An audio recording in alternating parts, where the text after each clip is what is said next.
Tuhan berjudul Awas Tipu Muslihat Iblis. Ada 10 ayat firman Tuhan yang kita akan baca. Mohon maaf bagi jemaat, kali ini kita baca 10 ayat. Saya kagum, saya salut. Ada beberapa pendeta khotbah hanya dengan 1 ayat saja. Ya, hanya dengan 1 ayat dia khotbah sekitar 45 menit. Saya kagum. Kenapa? Saya tidak bisa, atau bisa tapi jarang sekali saya khotbah hanya dengan 1 ayat. Nah, jadi tiap-tiap pengkhotbah punya ciri khas masing-masing. Ada yang pengkhotbah dengan selalu ketawa, selalu ngelawak, selalu komedi. Ada yang serius. Ada yang kalau khotbah semua sekalian. Ada teriak-teriak terus. Ada yang jadi beda-beda ya. Nah, saya selalu ingin khotbah saya itu dasarnya adalah ayat Alkitab. Nah, itu kecenderungan saya. Jadi apa yang saya sampaikan itu, sebelum orang tanya, Pak Yunus, dasarnya apa? Oh, udah saya kasih tahu dulu.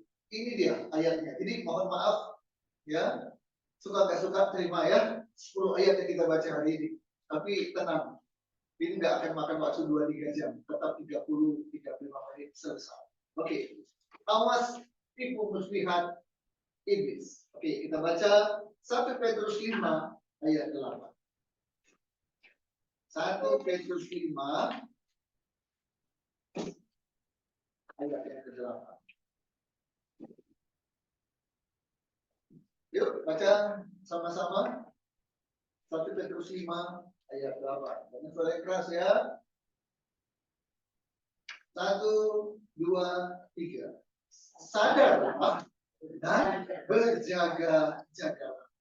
Lawanmu si iblis berjalan sama seperti singa yang mengaum-ngaum dan mencari orang yang dapat ditelan.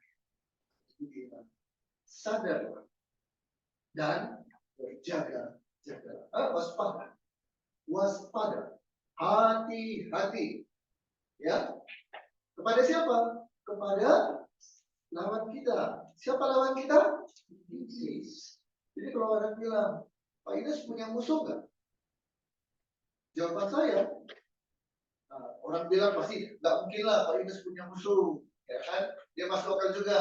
Masa manusia, orang Kristen, terang dan garam, pendeta lagi, masa punya musuh? Ya nggak mungkin lah. Kalau musuh sesama manusia, tidak boleh, tidak ada. Tetapi firman Tuhan bilang, siapa lawanmu? Siapa musuhmu? Iblis. Jelas dan tegas. Kita punya musuh, kita punya lawan, yaitu iblis. Nah, karena dia lawan kita, dia musuh kita. Bapak Ibu sudah ada terkasih dalam Kristus. Jangan kita puji. Loh, kok dipuji? Ya. Pernah dengar nggak kata-kata gini? Saudara-saudara sekalian, apa sih ya?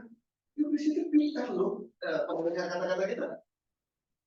Mas, hati-hati loh. Sebab iblis itu pintar. Kok dipuji?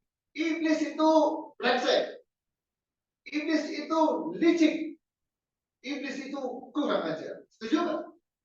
Iya, itu ya. Karena bilang iblis itu pintar loh. Jangan dipuji-puji. Ya, iblis itu kurang ajar. Iblis itu brengsek. Ya, iblis itu licik. Licik. Jadi waspada terhadap orang yang licik. Orang licik itu di atas orang pintar. Ini orang pintar, di atasnya ada orang licik. Lihai. Licik. Otaknya itu, aduh. Ya, ada aja untuk meliciki orang lain. Oke. Sekarang mari kita lihat. Apa sih pekerjaan si iblis itu? Buka dulu Yohanes 8 ayat 44. Apa pekerjaan si iblis? Yang pertama kita lihat Yohanes 8 ayat 40. Saya mau mencatat, silakan. Ini pekerjaan dari si iblis. Yang pertama, Yohanes 8 ayat 44.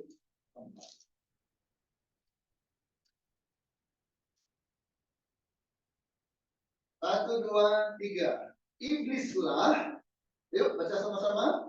Iblislah, Yohanes 8 ayat 44. 2, 3. Iblislah yang menjadi bapamu, dan kamu ingin melakukan keinginan-keinginan bapamu. Ia adalah manusia sejak semula dan tidak hidup dalam kebenaran, sebab di dalam dia tidak ada kebenaran. Apabila dia berkata bersama, dia berkata sendiri, sebab ia adalah kita dan apa kerja iblis?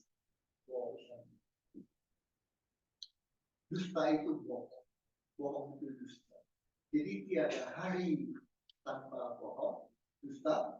Tiada hari, tiada menit, tiada jam, tiada waktu tanpa berbohong. Itu pekerjaan iblis. Jadi jangan percaya apapun yang dikatakan oleh iblis, jangan percaya. Ingat gak waktu kejadian di Taman Firdaus? Iblis masuk ke dalam ular dan kemudian berkata kepada Adam, kalau engkau makan buah itu, kamu akan bla bla bla bla. Apakah yang diucapkan oleh iblis itu benar atau bohong? Bohong. Ya, jadi hati-hati. Mendengar bisikan, mendengarkan suara, hati-hati. Iblis adalah pembohong, bahkan bapak pembohong, raja bohong. Nah, itulah si iblis. Kerjanya setiap waktu, setiap saat hanya berbohong. Hati-hati, jangan sampai tertipu oleh kebohongan si iblis. Yang kedua, apa pekerjaan dari si iblis? Kita buka Matius 13.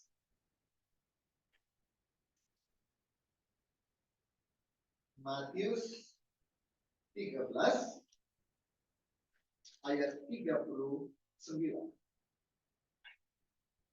Ini pekerjaan iblis yang kedua. Yang pertama dia adalah pembohong dan bahkan bapak pembohong. Sekarang pekerjaan iblis yang kedua, Matius 13 ayat 39.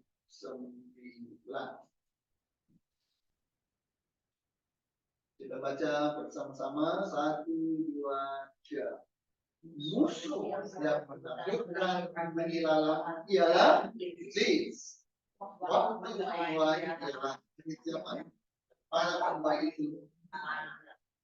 Tadi kita punya lawan kan? Kita punya musuh. Siapa lawan kita? Iblis. Apa pekerjaan iblis? Menaburkan benih lalang. Apa itu lalang? Lalang adalah tumbuhan yang tidak diharapkan. Itu mengganggu, itu merusak. Ya. Pemandangan jadi tidak bagus. Jadi apa yang ditabur oleh iblis tidak ada yang baik. Semuanya yang ditabur oleh dia adalah keburukan. Merusak sifat. Dia merusak rumah tangga. Dia merusak keluarga. Dia merusak persahabatan. Bahkan iblis merusak pelayanan. Makanya hamba-hamba Tuhan harus waspada. Jangan hanya bisa khotbah bilang kepada jemaat, hati-hati, waspada. Hamba Tuhan harus lebih waspada. Kenapa? Kalau jemaat yang digoda, jemaat yang tergoda, berbeda dengan kalau pendetanya atau gembalanya yang tergoda. Dalam peperangan, kalau anak buah yang mati, mau 1, mau 10, mau 1000, 10.000, nggak terlalu pengaruh. Tapi kalau panglimanya yang mati, kepalanya dipancung langsung di ujung tombak dan dikasih lihat, maka anak buahnya akan menyerah. Karena apa? Lihat panglimanya sudah mati. Iblis menyerang. Tidak lagi hanya keluarga. Tidak lagi hanya sekelompok orang. Tapi iblis mulai menyerang ke dalam rumah. Di rumah kan ada iblis. Terlalu rohani. Gimana di rumah ada iblis? Lihat, Ayub. Allah bertemu dengan siapa? Iblis. Ngobrol. Iblis lagi ngapain? Lagi ini. Lihat. Barang yang kau kasihi, Ayub. Hati-hati. Di rumah Tuhan tidak ada iblis. Makanya saya selalu menganjurkan kepada jemaat CMC Cabai ya, menganjurkan kalau mewajibkan terlalu kejam, terlalu maksa, ya. Tapi saya selalu mendorong kita apa itu. Kalau kita ibadah bawa Alkitab. Saya bilang amin enggak? Jangan bilang amin, tapi minggu depan nggak bawa lagi. Kenapa? Apa saya ini agennya LAI, Lembaga Alkitab Indonesia, atau saya agennya toko buku, supaya Alkitab laku dibeli? Bukan. Sebab kalau kita tidak bawa Alkitab, biasanya bawa apa? HP. Kemudian, Pak, kan di HP juga ada Alkitab. Betul. Tapi masalahnya, kalau kita buka dari HP, ayolah, jujurlah kepada waktu khotbah, yakin enggak kita nggak buka yang lain? Nah, itu dia, jujurlah pada diri sendiri. Buka yang lain enggak? Apa yang dibuka? Macam-macam. Ada WA, ada IG, ada Facebook, macam-macam. Nah, ya itu cara iblis. Supaya apa? Kita konsentrasinya bukan lagi kepada khotbah, tapi kepada HP. Hati. Iblis kerjaannya menabur lalang, menabur kerusakan. Dia ingin merusak kita tanpa kita sadar. Kalau orang dikasih racun, langsung seketika dalam dosis yang besar, begitu dimakan atau diminum langsung terasa. Pertama, orang bisa tahu, kamu ya yang meracun saya ya, kawan. Atau dia langsung bisa ke rumah sakit, tertolong. Tapi kalau dikasih racunnya sedikit demi sedikit, kerasa nggak? Enggak. Tahu nggak siapa yang lakuin? Nggak tahu. Itulah cara iblis. Pekerjaan iblis selalu merusak dan tidak terasa. Hati-hati, waspada, waspada. Itulah pekerjaan iblis.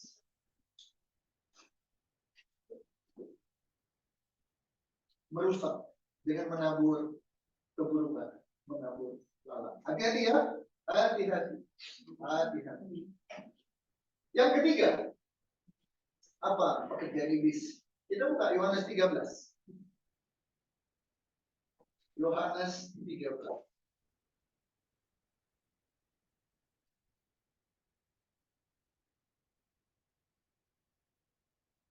Ayat yang kedua. Apa pekerjaan iblis yang pertama? Berbohong. Apa pekerjaan iblis yang kedua? Menabur keburukan dan kerusakan. Nah, yang ketiga, kita baca Yohanes 13 ayat 2. Apa ini kerjaan dari si iblis?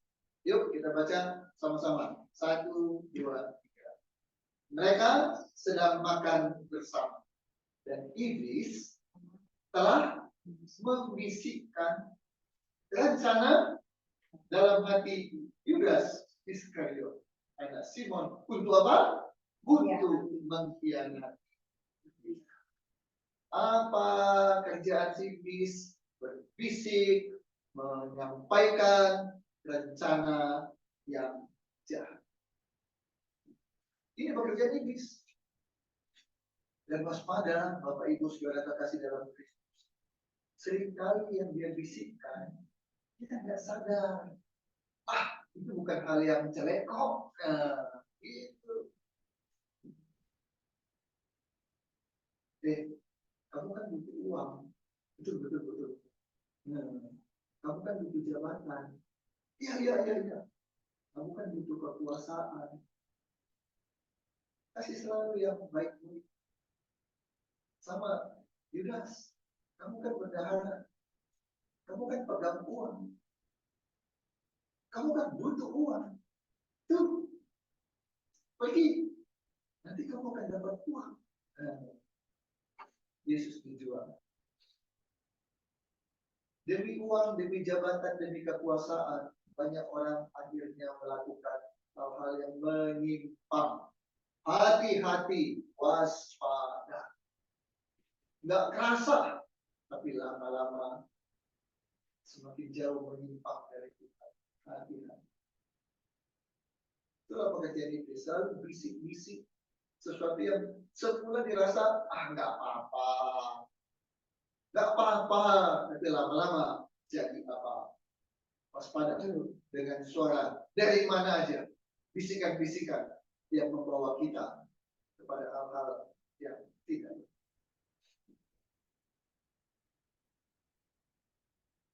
Untuk mencapai tujuan, ada orang yang menghalalkan segala cara. Hati-hati. Jangan terjebak oleh keinginan dari si iblis. Yang ketiga adalah selalu membisikkan rencana yang jahat. Itu yang ketiga. Sekarang yang keempat. Apa itu kerjaan iblis? Kita baca. Ini ayat yang sudah sering kita dengar. Akan kita hafal. Yohanes 10 ayat 10. Ini pekerjaan iblis yang keempat. Pertama, dia bapak pemohon. Kedua, dia selalu menabur lalang, menabur keburukan dan kerusakan. Ketiga, tugasnya kerjanya selalu menyampaikan, berbisik rencana-rencana yang jahat. Ini yang keempat. Apa ini kerjaan iblis? Yohanes 10 ayat 10. Kita baca bersama-sama. 1, 2, 3. Pencuri hanya untuk mencuri dan membunuh dan membinasakan. Aku datang supaya mereka mempunyai hidup dan mempunyainya dalam secara. Apa ini kerjaan dari iblis yang keempat? Mencuri, kemudian membunuh dan membinasakan. Itu tugas iblis. Hari-hari tidak ada berhentinya. Rajin, aktif. Minggu depan saya akan khotbah dengan judul kerja buat Tuhan selalu manis. Kita kalau diminta untuk kerja buat Tuhan, melayani Tuhan, tunggu dulu, bentar dulu. Tapi kalau iblis, dia luar biasa, lembur, nggak kenal waktu, ya ngapain? Ya lakukan tadi, bohongin orang, tabur keburukan, bisik, hal-hal yang jahat, dan kemudian dia lakukan apa? Dia mencuri, dia membunuh, dan dia membinasakan. Apa yang dia curi? Saudara kasih dalam. Dia curi sukacita dan damai sejahtera. Itu yang dicuri dari kita.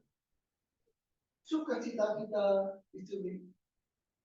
Damai sejahtera kita dicuri. Hati-hati. Hati-hati, kerjaan itu si pencuri ini. Mencuri sukacita kita. Mencuri damai sejahtera kita. Dia membunuh. Apa yang dibunuh? Bukan nyawa kita dibunuh, mati, bukan. Tapi harapan-harapan kita dibunuh. Tuhan adalah penolongku. Enggak, kata iblis. Bukan. Tuh, buktinya. Kamu udah doa berapa tahun? Dijawab sama Tuhan? Enggak kan? Cuma kamu doa sama Tuhan. Coba minta sama Tuhan. Seketika instan aku kasih. Bohongnya muncul lagi. Bisik-bisiknya muncul lagi. Dia bunuh harapan kita. Dia bunuh iman kita.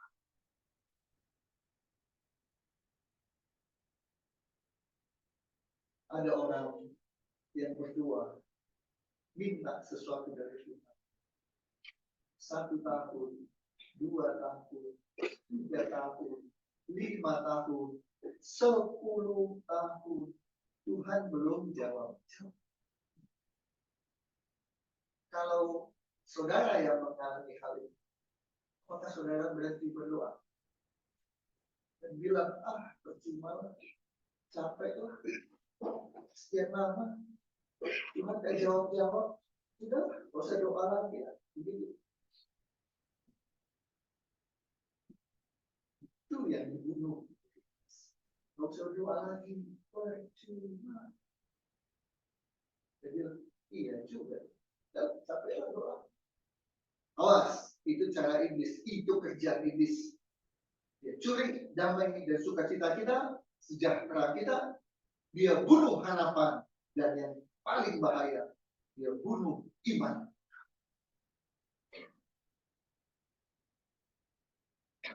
Hati-hati. Hati-hati. Beberapa tahun lalu di Bandung ada sebuah kejadian yang hebohkan. Itu orang Bandung nih. Pernah dengar nggak? Itu beberapa tahun lalu, 10 tahun lalu.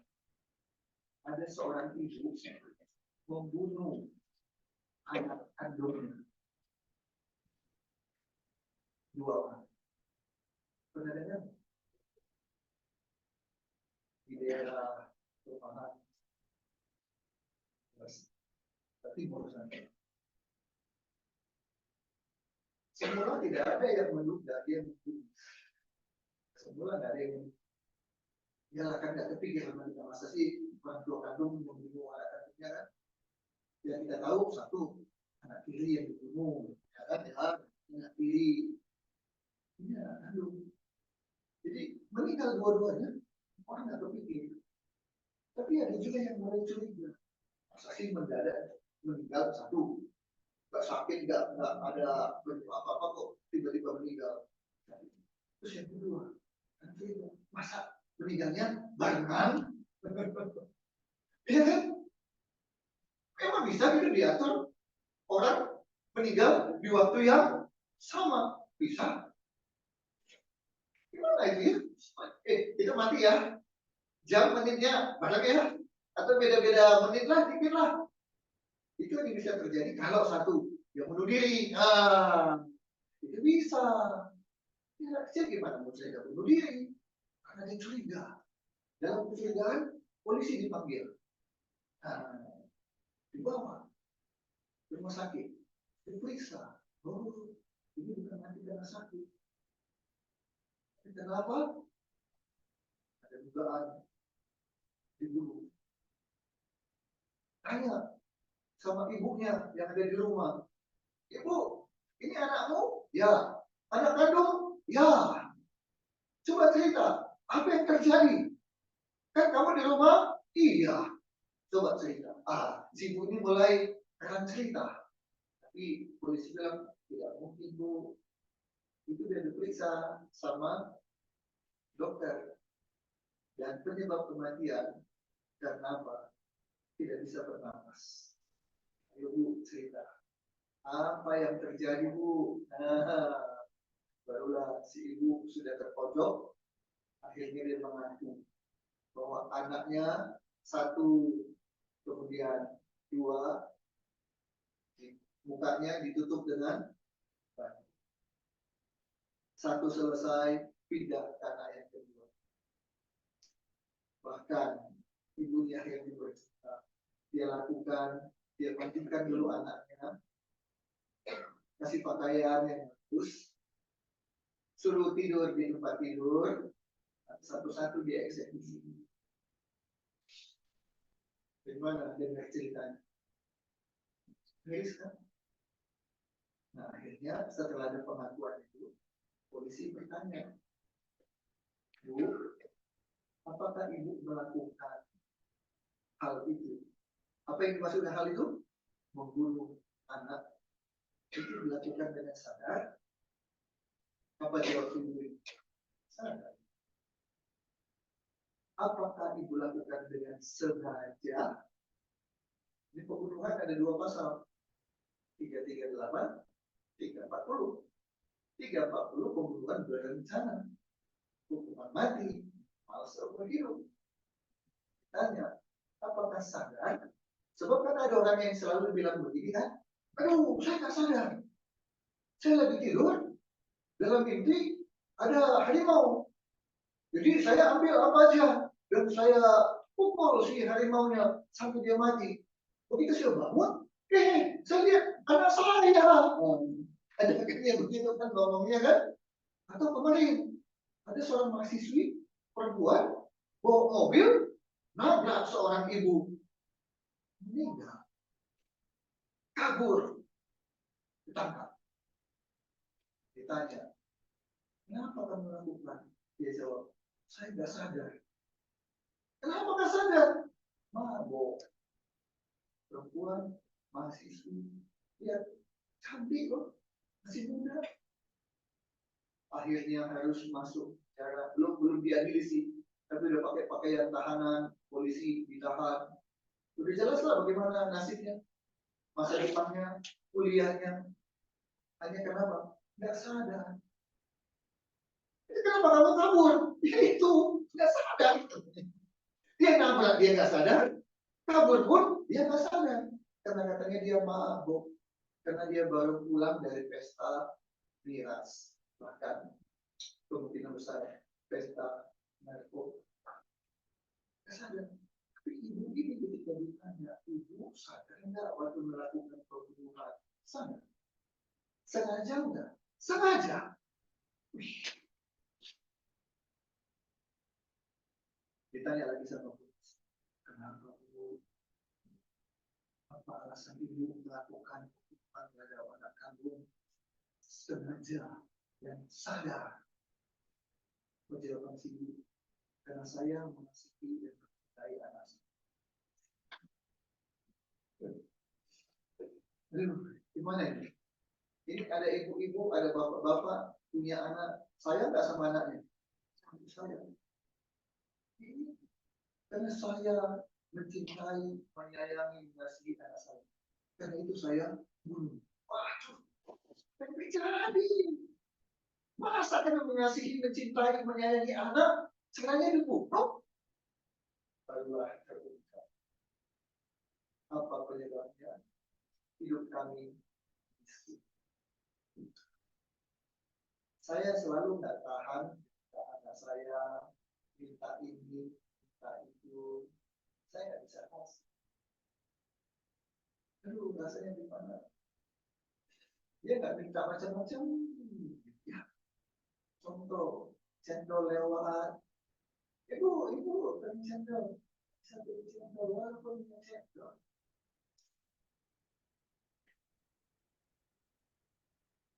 Tahun 70-an,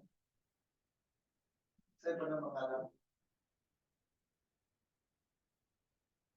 Itu beli cendol, cara makannya nggak langsung di,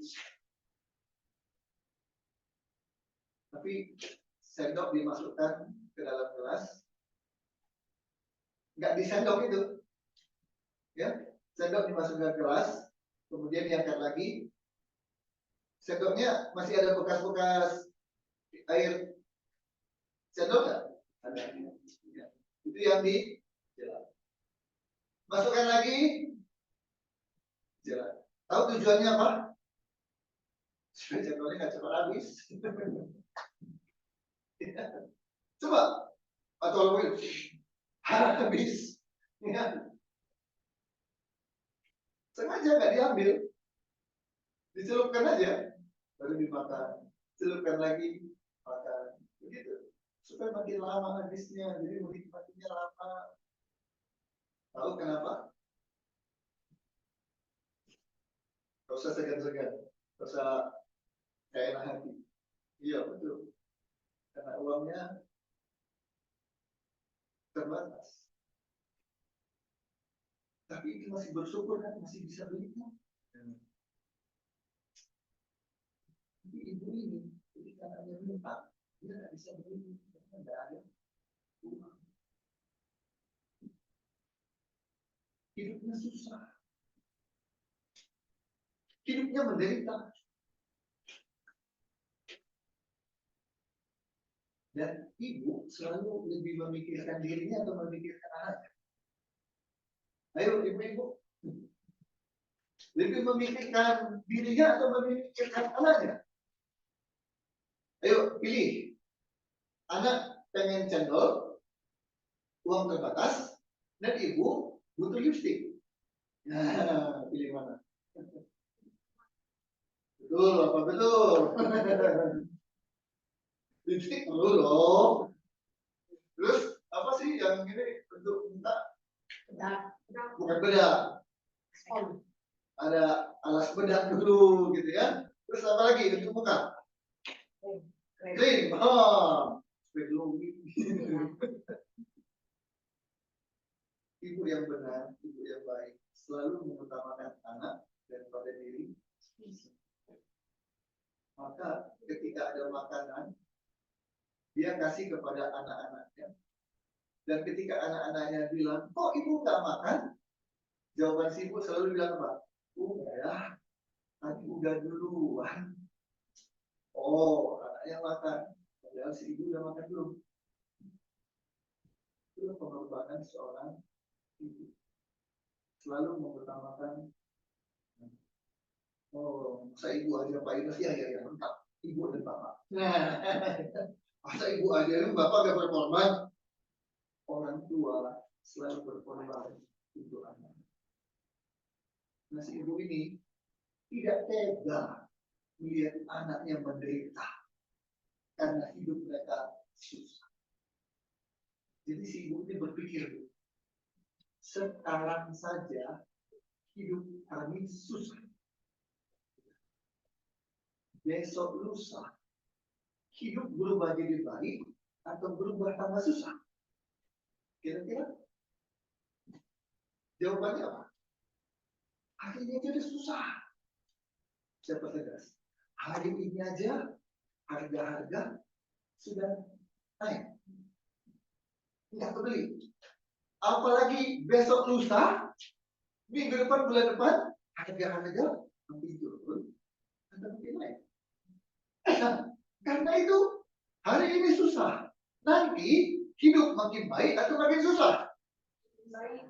Nah, itu tergantung apa yang ada di pikiran kita.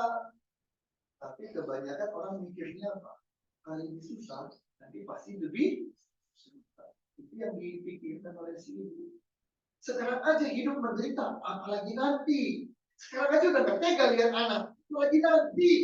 Karena itu, lebih baiklah anak tidak bisa menjalani hidup yang susah. Lebih baiklah dia tidak hidup lebih menderita. Itu yang dipikirkan sih.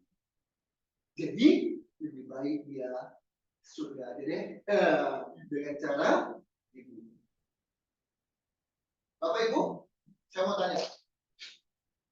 Pada saat melakukan pembunuhan dengan sadar, dengan sengaja. Ibu ini orang beragama loh. Orang beragama anggaplah orang beriman. Apapun agamanya. Pada saat dia membunuh anaknya, saya mau tanya, ada iman nggak di dalam? Ada yang jawab, tidak, dia tidak beriman. Oke. Ada yang jawab lain? Nah, sekarang saya mau tanya. Setiap orang beragama, orang percaya Tuhan, orang punya iman, pertanyaannya begini. Apakah iman itu adalah sesuatu yang bisa ada, bisa enggak, bisa ada, bisa enggak, bisa hilang, bisa datang? Apakah iman itu seperti itu?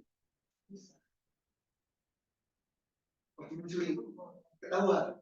Kenapa kamu mencuri? Imannya lagi pergi.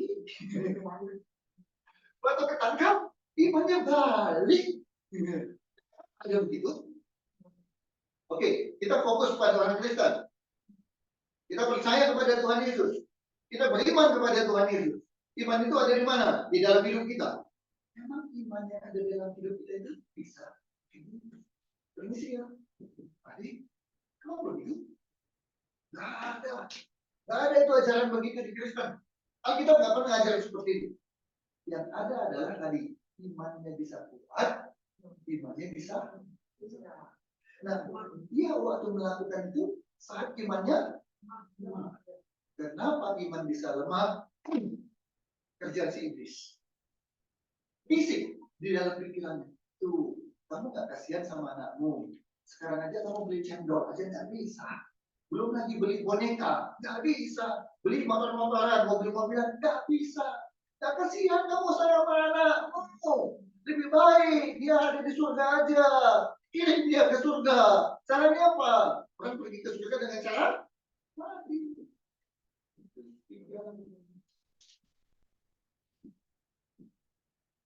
Tugas pekerjaan si iblis adalah apa tadi? Mencuri sukacita dan damai sejahtera, dan membunuh iman dan harapan. Dan ketika iman kita makin merosot, disitulah kesempatan iblis untuk bohongi kita. Bapak Ibu sekalian, perhatikan. Iblis bukan pintar, tapi licik. Kurang ajar. Dia nggak pernah menyerang iman. Iman kita diserang, dia akan kalah. Dia akan berantakan. Tapi yang diserang apa? Pikiran. Nanti pikiran kita yang akan melemahkan iman. Karena itu, jaga pikiran kita. Supaya pikiran kita selalu sama dengan pikiran Kristus. Jaga pikiranmu, jaga iman. Jangan cuma jaga iman, tapi nggak pernah jaga pikiran. Iblis nggak menyerang iman kita, tapi iblis menyerang pikiran. Awas, yang kedua itu iblis membunuh harapan kita, membunuh iman kita. Yang ketiga, iblis membinasakan. Saya mikir, perbedaannya membunuh dengan membinasakan. Nah, saya buka kamus. Binasa artinya adalah menjauhkan antara manusia dengan Tuhan. Memisahkan manusia dengan Tuhan. Itu arti kata binasa. Jadi pekerjaan iblis membinasakan manusia adalah dengan cara menjauhkan manusia itu dari Tuhan. Kemana? Nggak kebaktian. Ada ini, ada itu. Ada banyak alasan. Itu pekerjaan iblis. Menjauhkan kita dengan Tuhan. Jangan sampai kita jauh dari itu. Kerjaan iblis adalah membinasakan kita dengan cara dijauhkan kita dari Tuhan. Kamu kan diberkati, dapat mobil baru kan? Jalan-jalan dulu dong. Hari biasa kan kamu susah jalan-jalannya kan? Kirim itu hari libur. Mana nggak kebatian? Nanti minggu depannya. Jadi kemana? Lagi ada mobil baru. Ngetes. Lagi punya uang. Terus di hotel itu tempat wisata itu lagi ada promo. Jadi ya Sabtu pergi, Minggu pulang. Jadi ya minggu depan masih ada waktu lagi beribadah. Nanti Tuhan iblis buang kita jauh dari Tuhan. Kerjanya mencuri, membunuh dan membinasakan. Tahu ya apa pekerjaan si iblis ya? Masih pada. Terus apa yang sudah lakukan? Kita harus ngapain? Mari kita baca Yakobus 4 ayat 7. Yakobus 4 ayat 7. Wow. Sudah 40 menit. Sorry. Yakobus 4 ayat 7. Ya, cepat saja ya. Apa yang harus kita lakukan? Yang kita harus lakukan adalah baca sama-sama. Yakobus 4 ayat 7. 1, 2, 3. Karena itu, tunduklah kepada Allah dan lawanlah iblis, maka ia akan lari. Harus kita lakukan adalah lawan iblis. Jangan menyerah, jangan takut. Mohon maaf. Ada nggak manusia, bahkan orang Kristen takut sama iblis? Enggak. Sama iblis kita nggak takut. Tapi sama hantu, saya takut. Nah, hantu sama iblis sama setan sama nggak? Sahami mawon. Sahami mawon. Kalau iblis ada siang-siang. Kalau hantu? Di tempat yang? Ya tahu saya. Nah, kalau itu takut atau enggak? Lawan si iblis, dia akan lari. Ya, jadi jangan diam ya. Jangan takut, tapi lawan. Bagaimana kita melawan iblis? Efesus 6 ayat 11. Efesus 6 ayat 11. Bagaimana kita melawan si iblis? Tiga caranya. Jangan dengan silat, jangan dengan kungfu, jangan dengan tenaga dalam. Masukin ke botol. Ya, tidak. Lawan iblis dengan cara Efesus 6 ayat 11. 1, 2, 3. Kenakanlah seluruh perlengkapan senjata kamu supaya kamu dapat bertahan melawan tipu muslihat iblis. Bagaimana cara kita melawan? Bukan dengan silat, bukan dengan kungfu, bukan dengan tenaga dalam, tapi gunakan seluruh perlengkapan senjata alam. Efesus 6 ayat 11. Ya, oke. Pertanyaannya, apa itu senjata? Senjata apa yang kita kenal? Yang kita kenal? Matius 4. Jemaat sudah pintar. Matius 4. Senjata kita. Matius 4 ayat 4, ayat 6, ayat 7. Saya baca ya. Matius 4 ayat 4. Tetapi Yesus menjawab, ada tertulis. Ayat 6. Lalu berkata kepadanya, jika engkau anak Allah, jatuhkanlah dirimu ke bawah, sebab ada tertulis. Ayat 7. Yesus berkata kepadanya, ada pula tertulis. Yesus selalu menjawab, ada tertulis. Apa sih yang tertulis? Ada di mana?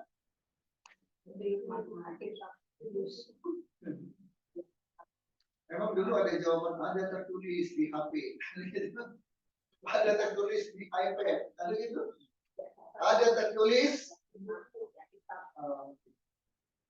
Kan bawa kita, bawa HP. HP bawa hanya untuk komunikasi, tapi ibadah bawa. Senjata kita yang pertama adalah firman.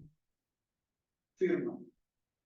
Apapun yang kita alami di dunia ini, selalu jawabannya firman. Itu memberikan kita kekuatan. Janganlah takut. Carilah dahulu kerajaan Allah dan maka semua ditambahkan kepada semua firman. Yang kedua, apa senjata kita? 1 Petrus 5 ayat 9. 1 Petrus 5 ayat 9. Yang pertama senjata kita adalah firman. Yang kedua, 1 Petrus 5 ayat 9. Ini senjata kita. Lawanlah dia dengan iman. Ya, lawanlah dia dengan iman. Imannya bagaimana? Yang teguh, bukan iman yang tipis. Apalagi iman lagi pergi, lagi iman saya sedang kosong. Yang adalah iman yang lemah, iman yang tipis, iman yang tidak kokoh. Lawanlah dia dengan iman yang teguh. Iman itu senjata dari kita. Dan jangan takut menghadapi iblis dengan dua senjata itu, firman dan iman. Ayat terakhir, Markus 3 ayat 15. Markus 3 ayat 15. Mudah-mudahan nggak ngantuk ya. Pak Yunus jadi 30 menit ternyata lebih. Jadi ngantuk enggak ya? Markus 3 ayat 15.